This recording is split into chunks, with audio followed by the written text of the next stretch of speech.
Hello and welcome to the Transformational Speakers podcast. I'm your host, Erin Lomanjuk, and today we have Claire Booth. She is the author of the best-selling book, The Achiever Fever Cure. Whoop, whoop, got mine right here. She's the founder and CEO of Lux Insights, a market research agency with offices in Vancouver and Seattle, and the 2019 winner of the Small Business BC Best Employer Award. She has over 20 years of experience in consumer insights, working with some of the world's most recognized brands.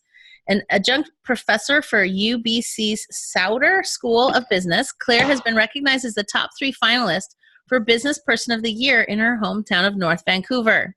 I am super excited to have you here because I have delved into this and I am absolutely loving it. As you can see, I have things bookmarked in here. I feel like this is like Oprah's book club right now. Awesome. Which, to be totally honest, a lot of times people send me their books and I don't have time, or I get bored and I move, and I like literally got through like 48 pages the first time I sat down. So great job. Thank you. Love it. So tell us a little bit more about like, how did you get, you have this design, you have this insight market research firm, you have that, but then you're like, there's still something more, but in a different way for you. Yeah. And then you had this message burning in you to like, what I want to crack this code. Tell us a little bit about that journey for you. Yeah. So as part of the research for this book, obviously it's my own self-awareness development and all that type of thing. But I also did a survey with other achievers, and 30% of achievers say there is something missing in their life, but they don't know what it is. And that's how I felt 5 years ago. So I'm 5 years into running my business and everything is working well. I've got great clients, great employees. We're growing 20%. We're profitable. So all signs are pointing to, hey, my life is great, but I'm miserable. And it just doesn't compute. And I just felt like there was something so like this gaping hole in my life, and I couldn't figure out what it was.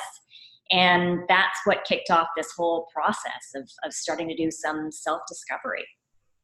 Yeah, I really feel like that burning desire of like, what's more, that achiever part, you're like, well, after I get that, but what's more to that? Like, there was no meaning to it. It was just this thing you just like checked off the box, done it, moving on. And that like seeking for more in your soul is something so different, but we think we're filling it up by all these achieving things. Exactly. So 5 years ago, if somebody had used the word soul in a conversation, I would have rolled my eyes. I'm like, no, I don't do soul. I don't do spirituality. Like I don't do woo-woo, anything of any sort. And I had no background in that type of thing. I didn't grow up with any religion. And so, the way that I think about my book actually is a bit of a portal into very light spirituality for the professional. And I was very cognizant of how I felt about that word. And I think I maybe use it twice in the book, because to me, spirituality is another word for self-awareness, for self-realization. They're all the same kind of stuff. And that's what I didn't have any of 5 years ago, was this desire to become much more self-aware. For sure. And I think that, I was lucky that I grew up in a family that was very self-aware, and I went to woo-woo conferences as a kid. I saw Deepak Chopra at 12, but he barely spoke English. So I don't know what he said, but it was just cool to be there. Right.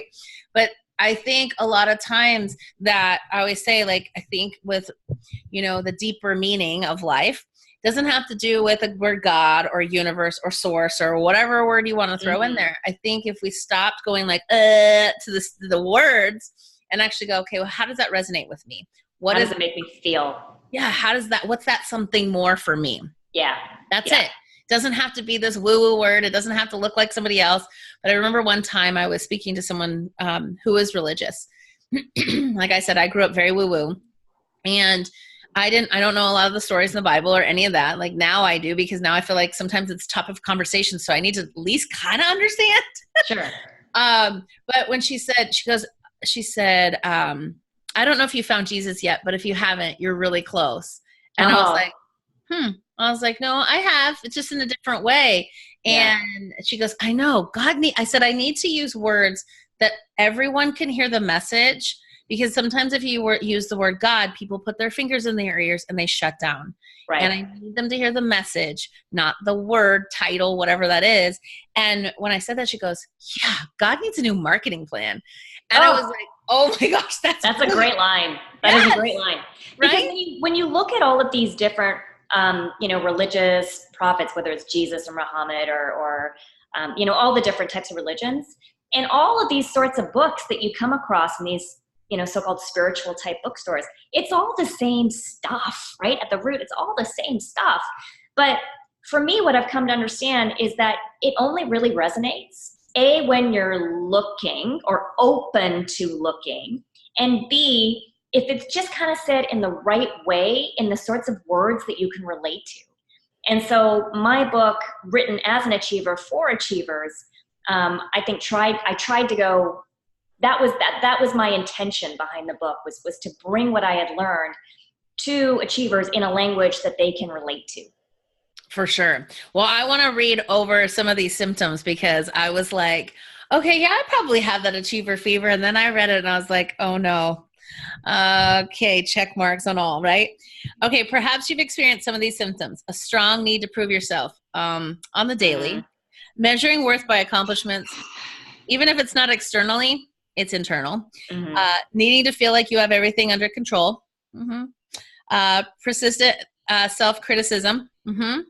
Needing to feel productive and terrified of wasting time. Okay, I needed to lay down and rest this week because it didn't feel good. And that was it's like torture. For an achiever, it's such torture. Gotta keep going, push through it. So it does. Future focused, so you're not in the present because you're always thinking about what's next. Fearing you won't live up to your potential, true. And then knowing, the one thing later in the book I was reading is we all feel like we have so much more potential that we haven't tapped into. And people just don't understand because we have so much more and we're wasting time to not get to that yet. Yeah. I just laughed. Habitual worry. Yeah. And that's spinning out. Like I was saying, once that thought starts, right? You're like, well, and you did it the other day. You're like, what about this? And then this, and 5 years from now, and 10 years and 20 years from now, and how am I going to retire? And what's going to happen? Where did that just happen? How did I just spin out from one thought into 20 years, 30 years from now, right? But that's a part of worry and that downward spiral. Frequent comparison of others, and then using food and alcohol to make yourself feel better.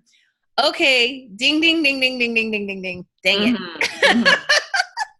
So thank you for writing this because this is now my new recipe for shifting out of some of this stuff. And it's what I always say. You should have a message that people go, me too. Yeah. And I felt like, man, this hit me in the face. And I was like, okay, this is some work I need to do. But I'm so glad I'm not alone.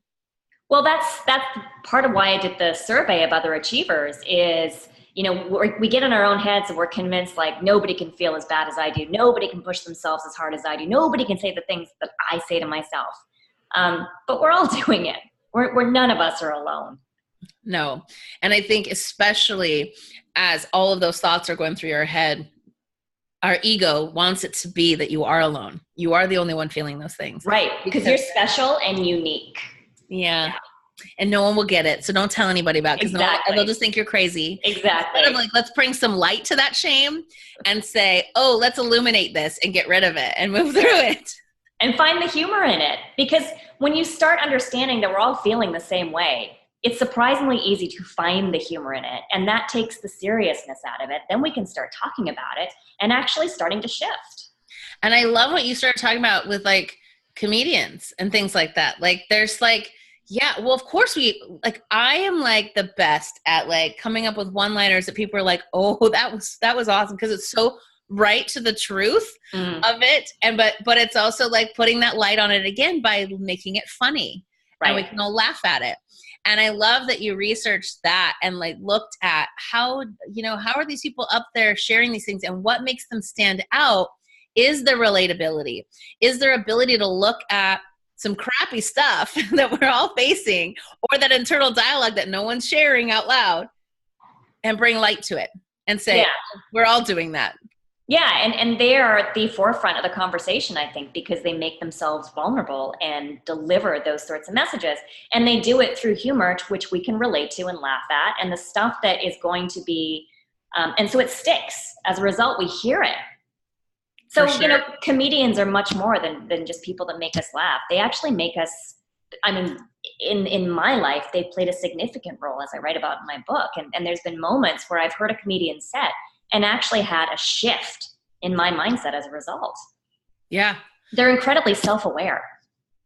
Well, yeah, I think standing in front of a room, like I'm good standing in front of a room speaking, but being funny on purpose, like I think it's a whole other ball game. Like I've thought about taking some comedy classes just so I can learn to be funny on purpose, because most of my stuff just comes out of my mouth and it's just hilarious and it's just funny, but I don't know how to do it on purpose. Yeah. Like how people weave in this whole skit, of like how they're gonna, and they build to it and then they go back to some of them just like you would in a speech, but it's brilliant. And I think, like you said, it's so much more vulnerable than, because sometimes it's like self-deprecating. They're like up there making fun of themselves, but if you can laugh at it, then you realize that it's not really a negative place, right? Exactly. But it's this whole thing where it's adding such a different layer to vulnerability than any other profession I can see. Oh, I agree. I think they have so much to teach us. And I forget how much work comedians actually do. Like the real genius, I think, of what they do is reach deep down and find that insight that we can all relate to and then deliver it up to us in this really wonderful way that makes us laugh. But the practice that goes into the delivery, I mean, they work this and work this and work this until they've got it dialed. Yeah. And then they have to go out there and practice it and show somebody. And if somebody doesn't like it, like, okay, now I got to tweak it again. Like they're constantly getting feedback to adjust and make it just right so that when you say it, it nails it and everyone laughs, right? Exactly. I remember first time. I remember being in New York, and I always go to the Comedy Cellar in New York because you never know who you're going to see. It's five comedians, and usually one of the five will be somebody I've seen on a show. But one time I got really lucky and I saw Amy Schumer. She was just one of the five. She was by far the worst of the five because she was working her material and she hadn't quite figured out how to deliver it. And she's willing to risk the Amy Schumer brand, right? If you don't know that comedians have to go through all of this work to create these amazing jokes. And I had so much more respect for her after watching her do that. And then watching her Netflix special, which was hilarious. I know. My girlfriend was sitting front row in that video and that tape too. It's awesome. Oh, cool. And I think that's the same with speaking and getting your story out there and your message out there. You might just go, okay, well, I speak already. I've already done this, right? Mm-hmm. Oh, I've presented so many times. I have to pitch people all the time. I have all these things. But until you actually learn the craft of really unlocking your audience, then you're just speaking to be heard. Like they're just hearing you. They're like, okay, great, good job. But if you're actually seeking to transform your audience and get them to move and shift and be influenced and inspired, like it's a whole other game. And it's a whole other game. Yeah, you got to learn the little nuances. You got to learn how to get those people connected to your material just the same way that the comedian does. Because if they say they can do something so bland that you're like, oh yeah, I have a cat. Well, a cat's not funny. And you're like, huh? And if you don't have a cat, then you don't relate. But what you start to learn is how they loop it so that even if you don't have a cat, you've had this experience. Right. And so it's funny. Right. Because if you're just speaking to dog owners and you're doing jokes all about cats, they're not going to relate unless you shift the word to pets. And at the same time, I think you also have to trust what you believe to be true about all audiences. So for example, I was speaking to a couple of hundred tech CEOs. And I thought, okay, my stuff is like, it's pretty raw. I'm pretty vulnerable. I talk about some really personal stuff. Are tech CEOs, 95% male, are they going to be okay with this? I remember getting in my head about it and thinking, oh, maybe I should shift it up and maybe I should be less personal. And I decided not to. I thought, you know what, screw it. I'm going to take a risk. I'm going to do what I'm going to do. And it was great because the people that came up to me afterwards, the men that came up to me afterwards said, thank you for saying what I say to myself. Thank you for getting up there and saying it out loud. And I'm sure there were a few people in the audience that were kind of like that. This is bullshit. But I'm really glad. Like I learned a big lesson speaking to that particular audience. Yeah, and I think that is the case. A lot of times you're afraid to share those things about yourself, right? Like you're saying, some of these thoughts that you have in your head. And if you were to literally take your speakers and put them out here, you'd be horrified that people would hear what's really going on in here, right? But when you can do that in a way that the audience goes, oh man, you think yours are bad, you should hear mine, Yeah, right? yeah, exactly. Yeah. I always tell people I cannot catch a softball in the outfield. I play in an all-men's softball league. I'm the only woman, and I do not put me in the outfield, because if I could turn the speakers, I'm like, go forward, go back. Oh, no, to the left. Go to the right. No, you're not going to drop it. You're going to drop it. You can't catch an outfield ball. What are you doing? All of that is so overwhelming. I can't catch a ball. Yeah. But in the infield, it's so much faster. I don't have time to think. So I'm on it. Yeah. Yeah, your inner critic can't get a hold of you and start saying all sorts of stupid things to you. Yeah, right. Right. Happens so quickly, you don't even have a chance to let it speak. And I think it's true. I think it's that thing about we need to start sharing the things that we are struggling with. Like it's because it's how we've learned for eons of time. Don't eat the red berries. Mary eats the red berries. She died. Like, so don't eat the red berries, tribe. Right. But we're not doing that anymore. We think we're these lone silos out here doing it themselves. I wore a shirt the other day that said self-made, and I was like, maybe I should not wear this, because I need to say team made, because I need to be rolling my team to do more of this. I need to be delegating more. I need to build a team.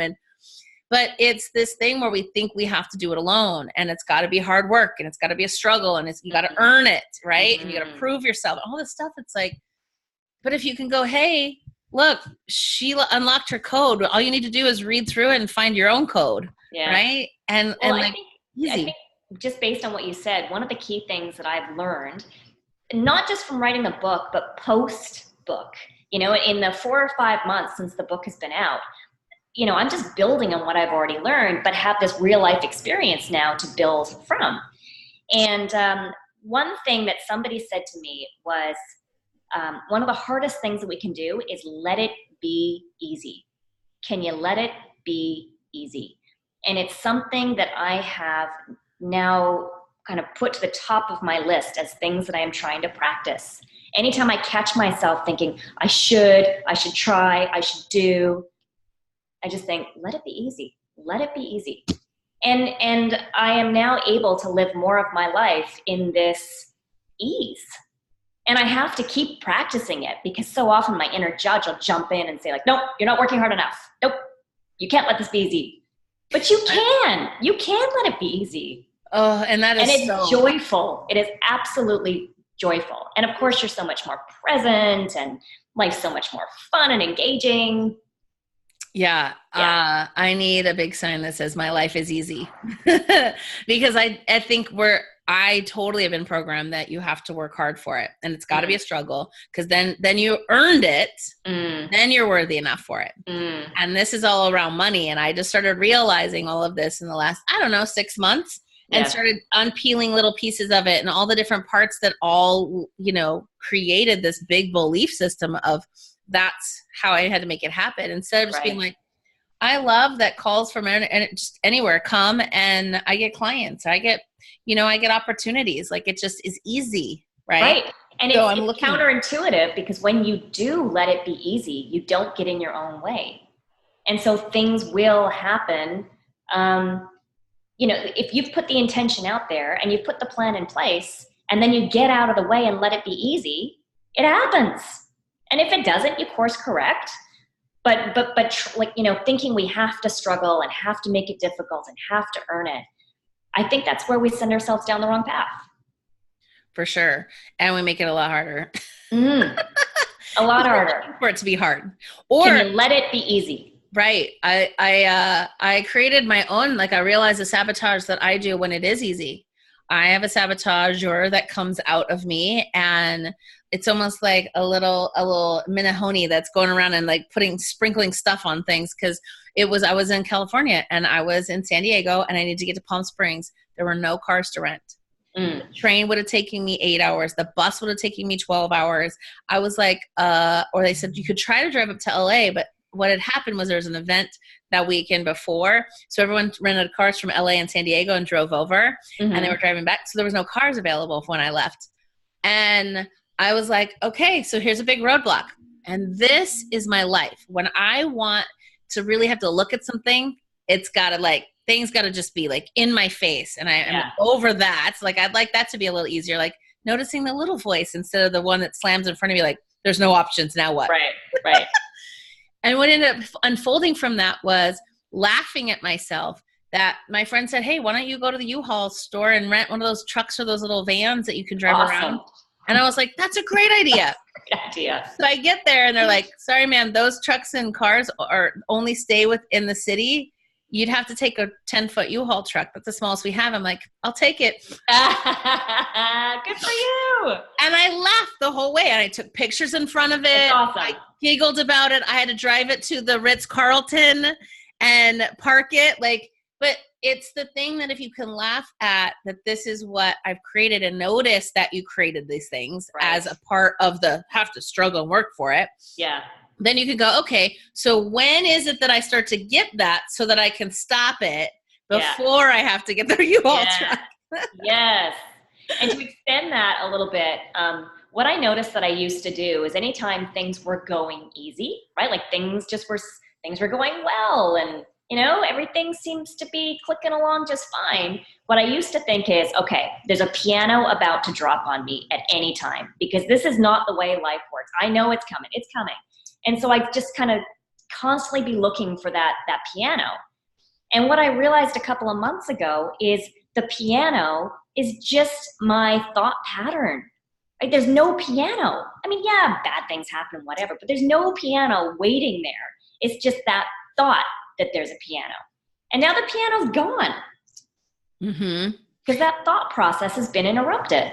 Yeah. And that's where you have to stop it. And sometimes that's where like you got to start to go backwards far enough to go, okay, when is it that it first starts to feel that way? Right. Okay, we got to implement something new here in those moments so that that's no longer the train of events that has to happen. It's the rewiring our neural connections. And then whenever I catch myself in that, like, something's going to happen, it's like, no, Claire, this is the piano moment. This is the thing that you do. And then it's gone. And you can laugh, right? And you giggle. Oh, this is just the piano time. Yeah. Okay.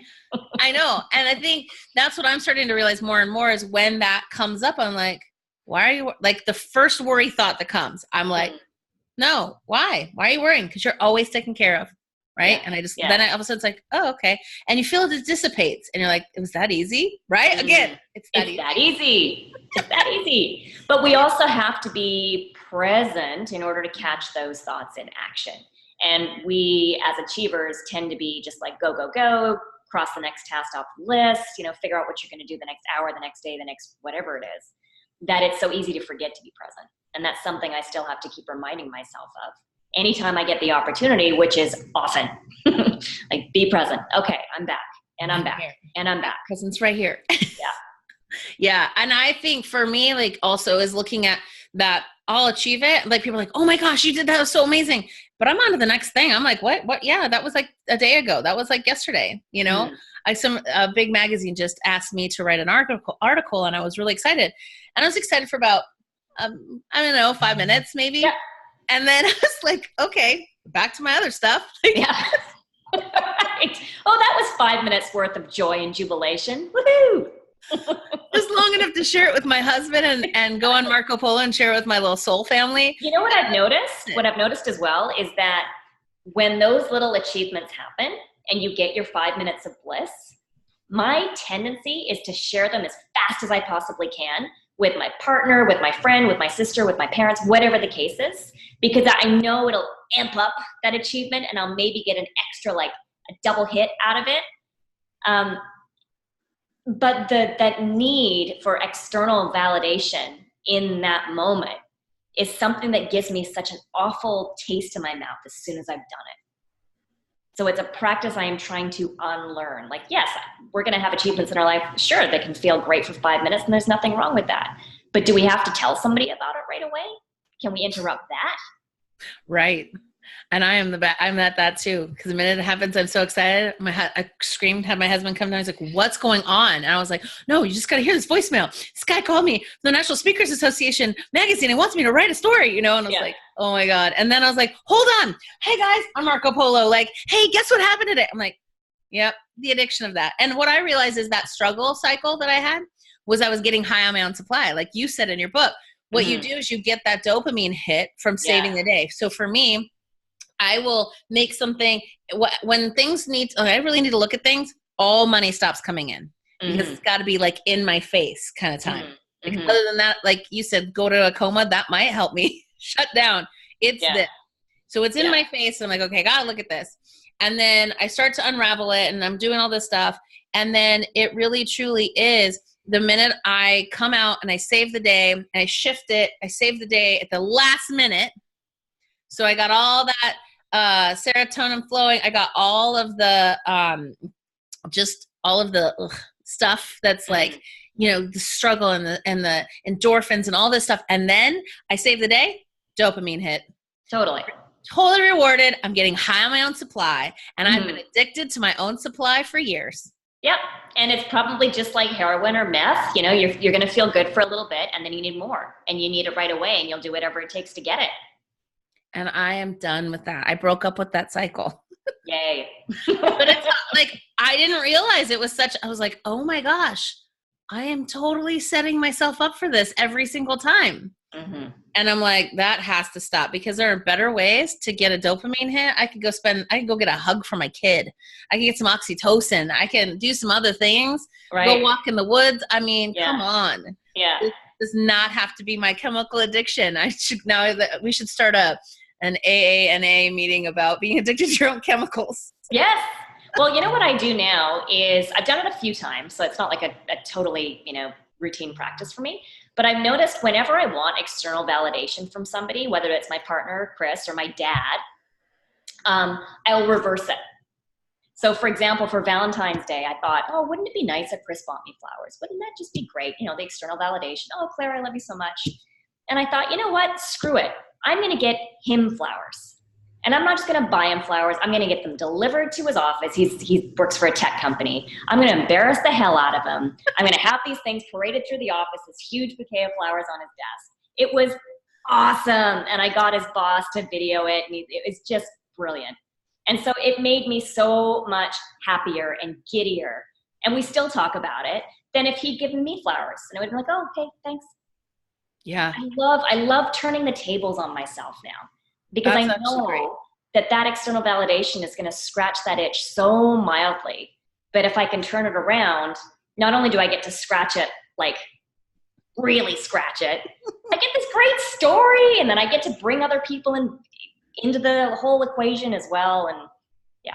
And your dopamine hit lasts longer because you get to see the smile on that person's face. Well, I can feel the dopamine now, even just remembering that story. It was so much fun. Yeah.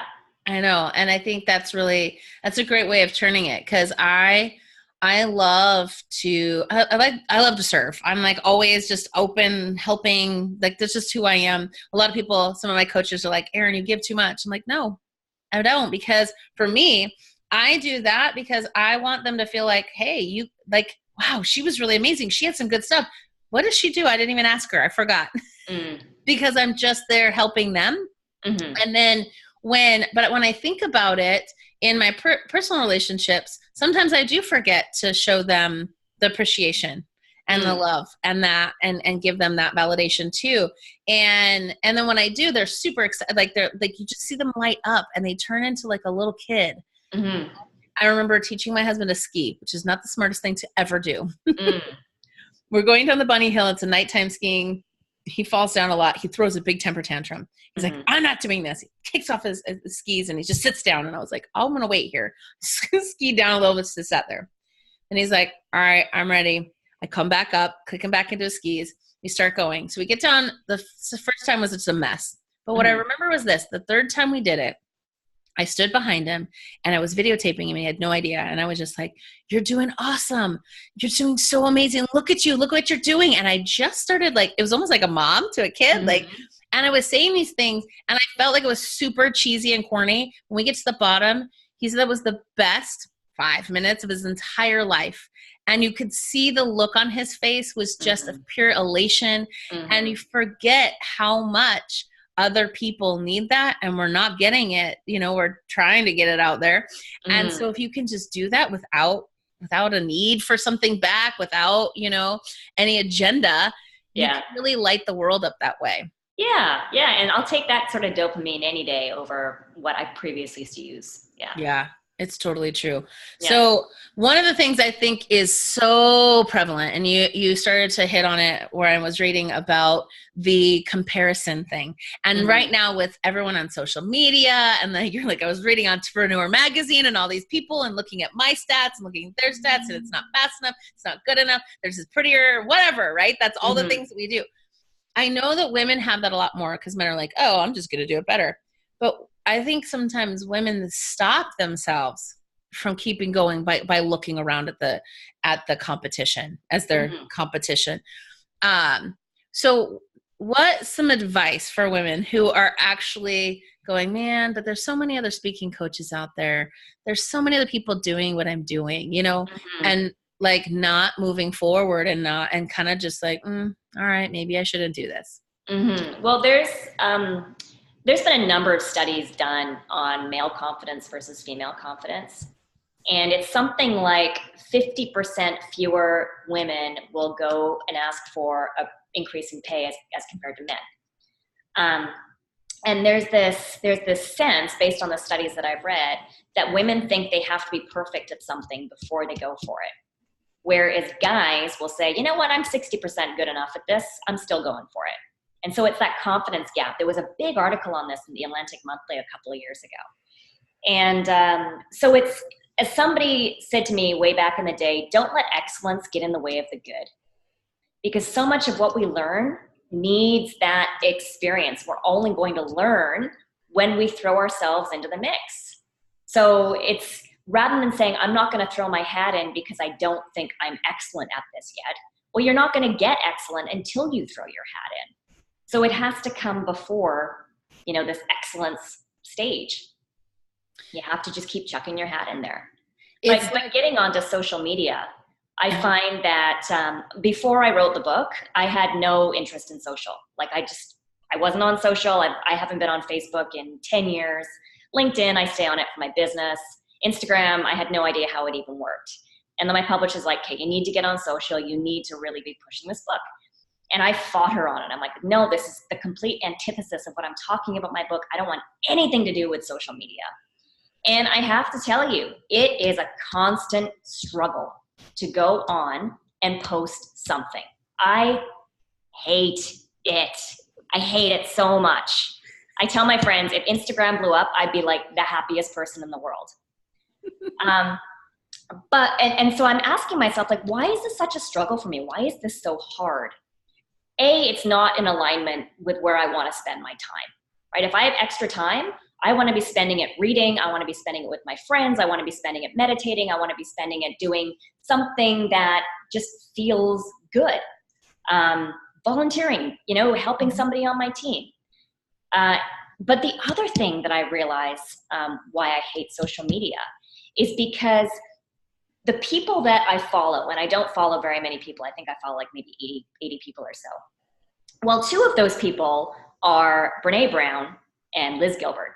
Two women I absolutely love and admire the hell out of for so many different reasons.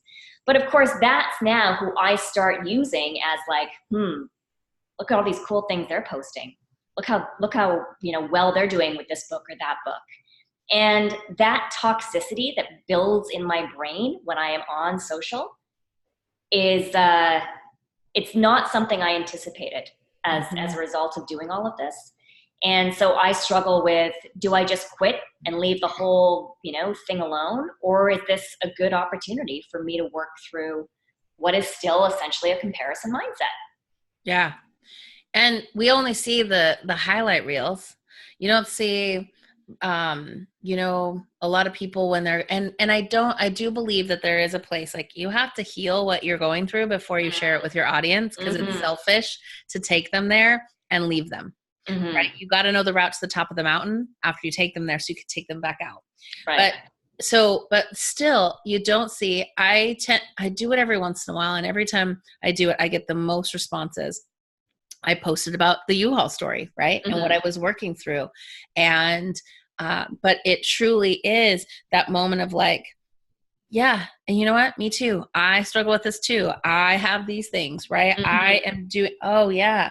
And when you do that, you offer the opportunity and the permission for other people to go, me too. And then to go, oh, she gets me more than I thought she got me. Like, right? Yeah. Like I've said with your book, when I started, I was like, oh my gosh, it's like you've taken all the stuff out of here and put it into paper. And I'm like, oh, this is so me.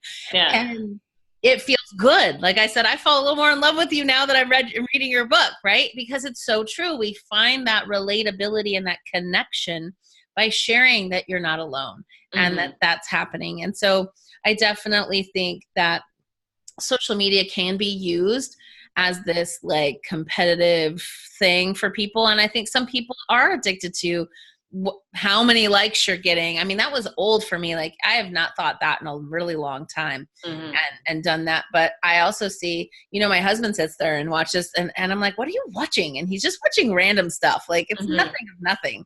Yeah. And I'm like, all right, whatever. But I also think it's a really good place for us to meet new people and expand our horizons and actually get a message like this out to a bigger audience. And I think we just have to shift the mindset that if you're doing, like when I go on, I'm usually on my phone, I'll look at notifications, I'll, whatever, but I'm not really, I'm not addicted to it. I'm good. Like I have better things to do and I have 2 kids. Like I don't have that much time. I'm like business, mom, wife, girl, like be me, go be just Erin. Like I got some stuff to do. But it definitely, I think, is for some people a comparison monitor for people. I also heard a great term the other day called lazy busy. So lazy busy is, you think that you're really busy, but it's not busyness in aid of anything really. And one of the best descriptions of lazy busy is the amount of time that we spend on social, just like scrolling through, which sucks up time. At the end of the day, you don't get all the stuff done that you wanted to get done. You're like, oh, I must be so busy. But how much of our busyness is lazy busyness? Yeah. Yeah. And I think it's just a distraction. It's another distraction, right? Because whether if I don't want to make sales calls and I do my dishes, or if I don't want to make sales calls and I pull up on social media or people play games or whatever, right? Then that's a really good distraction and it keeps you from actually doing what you said you would do. So then you could beat yourself up again about not being enough and then make it harder the next day and just keep that cycle going. Just keep it going. Keep that spiral going. No, thank you. I'm off this train. I don't want to be on this train anymore. Yeah. So one of the things that I loved is that you went on a personal journey to really just get centered. You're like, what the hell does that mean? And that was another woo-woo term. I know, I just love it. and like you said, it's not this like external thing. It really is finding those moments of meditation, of exercise that fills you up, that being, sometimes just being okay, being alone and being with you. Being okay with being with all those thoughts. Because I love that you're a swimmer. I'm like, oh yeah, man, it has to be really quiet. When you're swimming, there's nothing you can hear but your thoughts. I was like, oh, I'm not taking up swimming. Oh yeah. Swimming is essentially like you're meditating. You're just in some liquid stuff. It's the same thing. Yes. And then the judge telling you to swim harder, swim faster, etc. It's funny because I was thinking that even it's funny because I went to a silent retreat once and I had to be silent for 24 hours. And it was all alone in like camping in a solo area by myself. And I was actually surprised at how little thoughts actually did come. I think I've been so addicted to what's always happening, my brain, and not being able to sleep, right? And laying there at night and fixating on things. And then when I was really quiet and I was camping all by myself, I was like, it's kind of quiet out here. Like it's kind of quiet in here even. I was really good at being going, it's not so scary.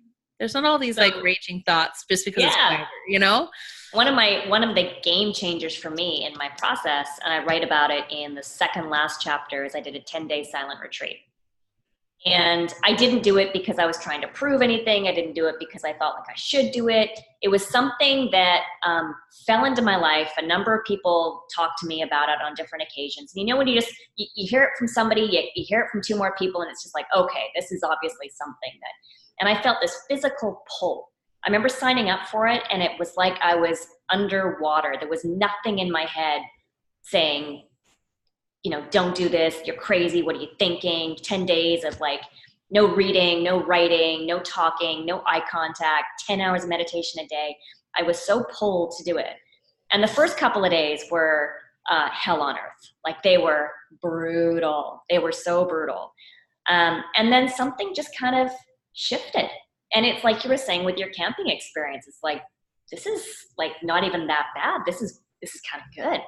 Like I'm actually enjoying this a little bit. And what I learned, and I talk about it in the book, what I learned over that 10 days fundamentally changed me. And now I do one of those every year. I think for me, they're really, really important. They're now in need. Yeah. I try to get out at least once a month by myself and be in silence and just do my own thing and not worry about anyone else, and no social media, no phone, no nothing, and just be. Because I need to practice being instead of doing all the time. Right. Yeah. So it's just the practice of being. As achievers, we're so used to like do, go, that we were never taught how to be. And we have to teach ourselves how to be. Yeah. I think we should have new shirts made. Just be. Just be already. Let it be. And then some achiever will turn that into like, I can just be so much better than you. I am like, I'm the queen. My beingness is better than your beingness. Exactly. Look at me be. Check this out. How many things I got done in my beingness. That is so the next gamification of totally. Oh, well, some of these apps, like I think meditation apps for the most part are great because they're advancing the whole world of meditation, which I think is super, super important. But some of the gamification that I see around them and the conversations that I hear people having around how many minutes do you do and how good at it are you? And I'm just like, oh, this is the antithesis of what meditation is. But I guess like anything, right? Like it's going to be monetized, it's going to be gamified, and then hopefully it'll settle down. But more people have joined as a result. Yeah, it's opened up it's opened up some avenues of people that might not ever have done it. Exactly. You certainly can't fault them by any stretch. No, and I think it's good when you're first getting started to meditate is actually doing guided meditations, because then it helps your brain learn to just listen and to do whatever it's saying to do. And that helps me with my achiever head of like, right, I can't get all these thoughts quiet. Then just do a guided meditation, you know? And I've been meditating since I was a kid because my mom gave me like subliminal tapes that I used to listen to going to bed. And they were my meditations at night because my brain was already doing all this stuff. And so it really helped me, and it's helped my kids. So for me, meditation has just been a practice that I just didn't realize is something different that other people hadn't done. But when you actually look at the planet back then, it was new age, right? And it was really woo-woo.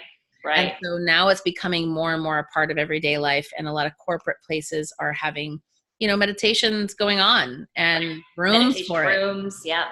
Which I think is really great, because that is really opening it up to people who would like, I have no idea what you're doing. And is this devil worshiping? No, it's just meditating. But it's made it more of a common word now. And it's made it something that people will and it can be the same as your prayer time, whatever that is. It doesn't have to be named something like we said at the beginning, right? Right. And it can just be solitude, right? Even if you're not, you don't have your eyes shut, you're not sitting, just stare at a window for 5 minutes. Like just something where you're not being stimulated by something externally. Yeah. Because it's amazing how stimulated we can be internally. But until we take the time to see what that's like, we dread the thought of it. We don't even perceive of that being a possibility. Yeah, for sure. So how can people get more of you? Where can they get your book? Where can they find more of you? My book's available on Amazon. And in Canada, it's available at all of the airports across Canada and Indigo and Chapters. In the US, I think Amazon's your best bet to go and get it. Cool. And in the bookstores here then, like in the airports. Yeah. Come down. Like, this is important stuff. And I think I love that even if you don't know and you open it up and you see the checklist, you're like, oh crap.